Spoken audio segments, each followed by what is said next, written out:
what's behind these series of provocations? What is the North attempting to achieve? The good news is I don't think that the North is really in a position where it really substantially, significantly is contemplating any military action within the region. And there have been a lot of competing interpretations to explain why the North has been using this type of rhetorical provocation. Part, I think, is explained by the simple desire to shore up the leadership of Kim Jong-un, who in the year or so that he's been in office has moved, I think, fairly swiftly, together with the support from his older colleagues within the government, to solidify the power of the party in North Korea. But at the same time, even though this is an authoritarian regime in which public opinion, as we understand it, doesn't really have much purchase, it still is important for North Korea's leadership to be able to demonstrate that it can, in a sense, unify the country. And perhaps the most effective way to do that is by generating, perhaps in an exaggerated way, a sense of opposition with the outside world. And therefore there is a logic behind this type of provocation, because it's perceived by the North as a means of generating precisely that pushback that allows the young leader to present himself as the credible defender of the nation in arms.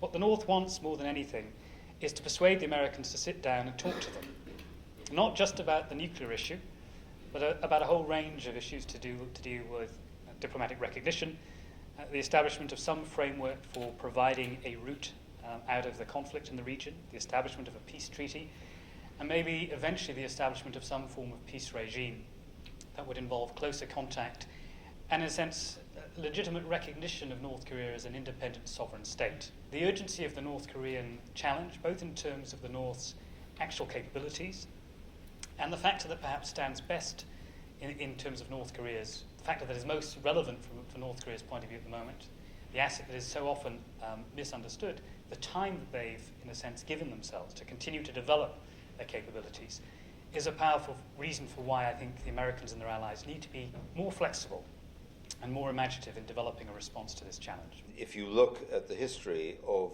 China's relationship with North Korea over the last 30 or so years, it has been very on-off, and actually more off than on. We in the West tend to look at these issues and look for solutions.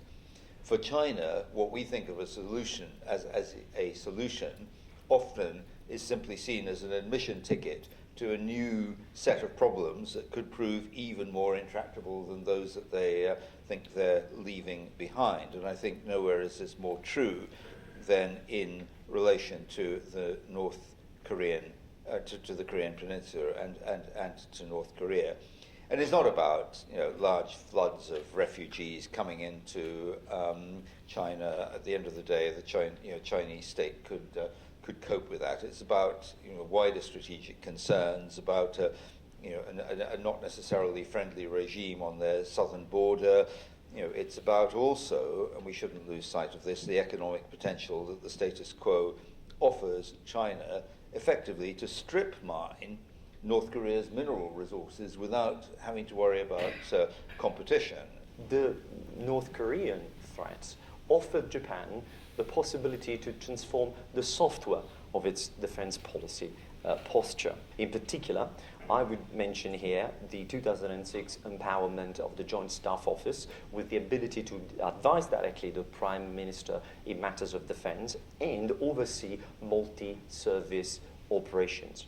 Also, the 2007 establishment of the Central Readiness Force, which for the first time brings together an airborne brigade and a helicopter brigade under one command, ready to be deployed within very short notice. One should never forget that the first shots in anger fired in the post-Cold War era by Japanese assets were those of the Coast Guard, chasing after the North Korean spy boat incident of 1999, which was repeated again in 2001.